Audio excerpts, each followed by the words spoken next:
How tall are you? I have to slide way down to the back of the boat. See, this here is in the aft cabin. This is where your mama slept when we was bringing the boat from where we bought it to our home. This is where the bed was here. And right down in here is the engine and the tranny, right in there. And that's the deal there. So this is the batteries for the generator and for the batteries for the generator and for the engine. And then this here is this here is back into the prop area. Let me turn the light on.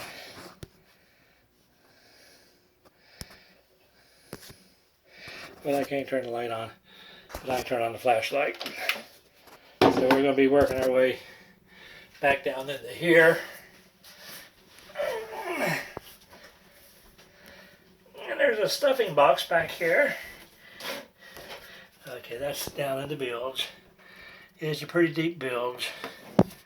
You can see that probably. And that's the prop shaft down there.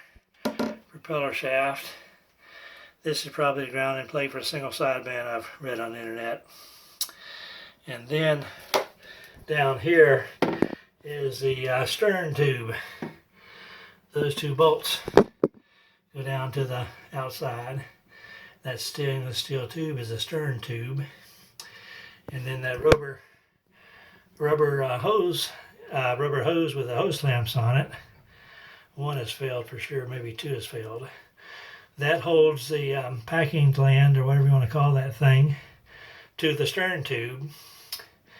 And the other end of it has the copper gland coming out of there. And those two nuts on the end, one's a jam nut or a lock nut, and the other one is the one you screw in the gland nut. I'll call it a gland nut.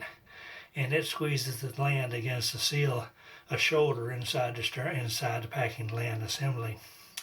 And then once you get the drip the way you wanted it, then you just bring the jam nut up to it and lock it into position. So that's the story, Jason. And also you bags and wags. I'm going to reach down there now. You don't have much room for working down there. So you have to use a special wrench. Not a special wrench, but a special type of wrench. And some people try to use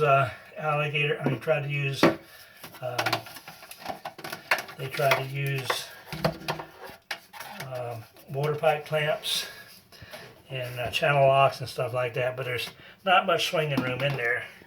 So here's what they recommend you use right here. These things are usually frozen tight with rust, these wrenches here, and I have 3 of them. I'll sell you one real cheap, Jason. And there's the other one over there. I've got another one, but I just have to find it. So you adjust these to where you want them to be. And then you lock it down here, and then you maneuver yourself on there to where you can turn those wrenches and try and get that jam nut loose, and then the packing nut. I'm going to change the packing from flax, which I think is in there now, to a Teflon or a graphite. I have to see which way the internet is leading, and if I agree with the way they're leaning. Okay, that's my story. I'm sticking to it.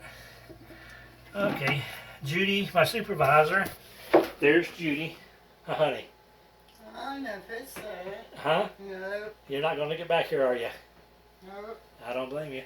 Okay, well, let me turn off the camera and put those pliers, those wrenches on there, and see how they work. Let's all pray that they're easy.